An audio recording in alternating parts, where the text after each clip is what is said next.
장두시 치매 예방 전도사입니다. 혈관성 치매란 무엇인가요? 정의를 내린다면 혈관성 치매는 뇌혈관 질환에 의해서 이 뇌 조직이 손상을 받아 치매가 발생하는 경우를 말합니다. 혈관성 치매를 일으키는 뇌혈관 질환에는 뇌혈관이 좁아지거나 막혀서 나타나는 허혈성 뇌혈관 질환과 뇌혈관의 파열로 인해서 출혈이 발생하는 출혈성 뇌혈관 질환이 이게 있습니다. 그래서 뇌혈관 치매는 갑자기 발생하여 상태가 악화되는 경우가 흔해 서서히 발생하여 점진적인 악화를 보이는 알츠하이머병과는 다른 임상 결과를 보입니다. 흔히 중풍을 앓고 난 후 갑자기 인지 기능이 떨어졌다고 하는 경우 혈관성 치매의 가능성이 아주 높은 것이죠. 그러나 모든 혈관성 치매가 이러한 경과를 보이는 것은 아닙니다. 뇌의 실핏줄이라고 할 수 있는 그 미세 혈관들이 점진적으로 이게 막히는 경우에는 알츠하이머병처럼 점진적인 경과를 보입니다. 그래서 치매의 원인을 감별하기 위해서는 반드시 정밀 검진이 필요합니다. 혈관성 치매는 다른 퇴행성 질환과 달리 초기부터 일찍이 편마비, 한쪽이 마비된다든지 구음장애, 그 다음에 안면마비, 연화곤란, 편측 시력 상실, 또 시야장애, 보행장애, 실금 등 신경학적 증상을 동반하는 경우가 아주 많습니다. 그러나 뇌혈관 질환이 있다고 해서 반드시 그 혈관성 치매가 나타나는 것은 아닙니다. 뇌혈관 질환에 의해 손상받는 뇌의 부위나 또 크기, 또 손상 횟수에 따라서 치매의 발병 여부와 증상의 심각도가 결정이 됩니다.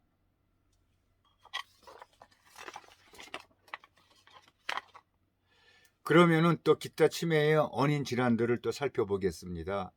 알츠하이머병과 혈관성 치매 이외에도 다양한 퇴행성 뇌질환, 대사성 질환, 우울증, 결핍성 질환, 중독성 질환, 뇌종양, 뇌애상, 감염성 질환 등 매우 다양한 종류의 원인에 의해 치매라고 하는 증후군이 유발될 수가 있습니다. 그래서 알츠하이머병 이외에 그 빈도는 낮지만 루이츠 치매, 또 전축두엽 치매, 파킨슨병 치매 등의 퇴행성 뇌질환들도 치매를 일으키는데 질환별로 알츠하이머병과 구별되는 특정적인 그 뇌병리 및 임상의 그 증상을 이렇게 보입니다.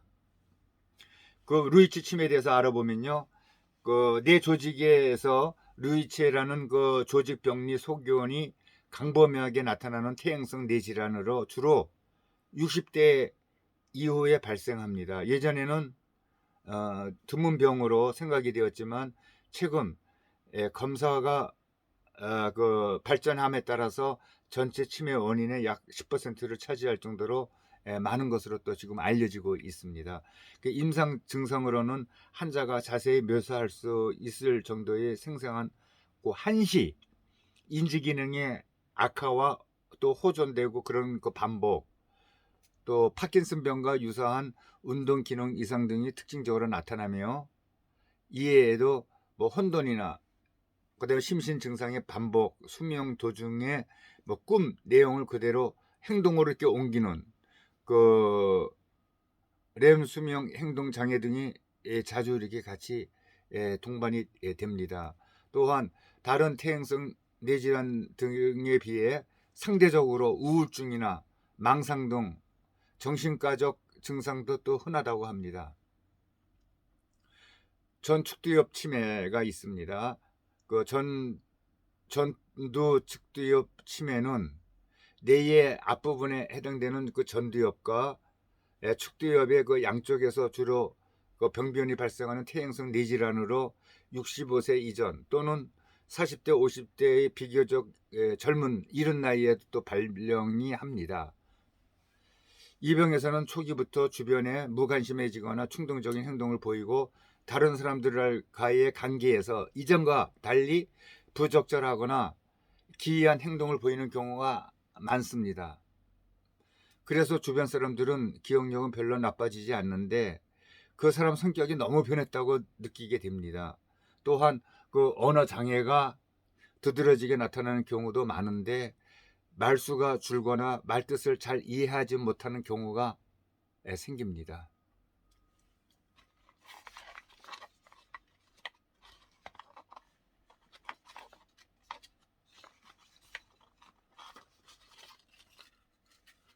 예, 기억성 치매에 대해서 또 이야기하겠습니다.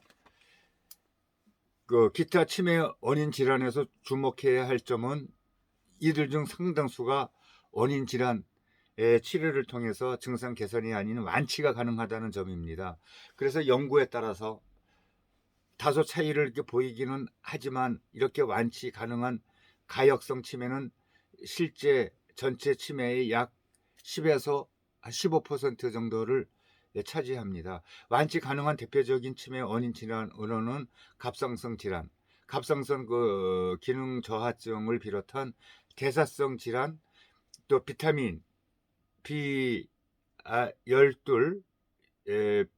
또는 엽산 결핍증 등의 결핍성 질환, 정상압 뇌수두증, 경막하 혈증, 뇌종양, 우울증 등입니다. 이러한 가역성 치매의 예후는 상당 부분 초기 치료에 의해 결정이 되므로 치매 증상을 보일 때 빨리 그 전문 병원을 찾아서 정확한 진단을 받는 것이 필요합니다. 그리고 우울증에 대해서 그 예를 들어보겠습니다. 그 60대 초반의 여자분이 심한 기억 감퇴를 호소하며 치매 클리닉을 찾았습니다. 무슨 말을 들어도 도무지 기억이 되질 않으며 신문을 읽고 덮고 나면은 또 뭘 읽었는지 하나도 생각이 나지 않고 또 음식을 가스불 위에 얹어놓고 잊어버려서 태우는 일이 다반사라면서 자신이 치매에 걸린 것이 아닌지 몹시 걱정을 하고 있었습니다. 처음에는 기억력만 괜찮으면 자신은 아무런 문제가 없다고 하였으나 자세한 문진 결과 기억 장애뿐만 아니라 가슴이 답답한 상태로 이른 새벽에 깨서 더 이상 잠들지 못할 때도 많고 식욕도 없어 끼니를 거르고 지내기도 다반사였습니다.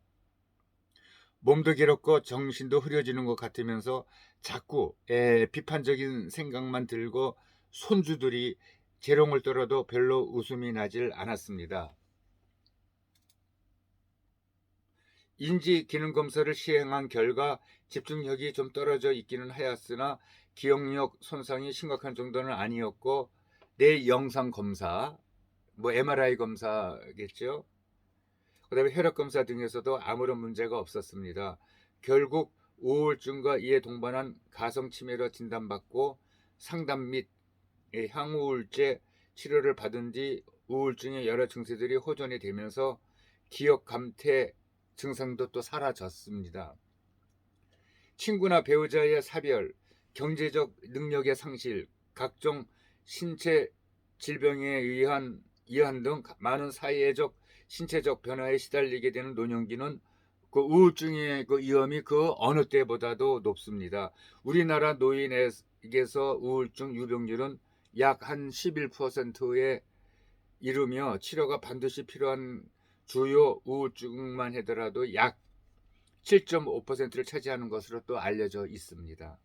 우울증은 우울감, 또 초조감, 허무감, 의욕상실, 불면, 식욕감퇴 등이 주 증상이긴 하지만 이 가슴이 두근거리거나 얼굴이 달아오르거나 또 머리가 두통, 소화불량 등의 신체 증상으로 나타나기도 하고 기억장애, 집중력 감퇴 등과 같은 치매 관련 증상을 주로 보이기도 합니다.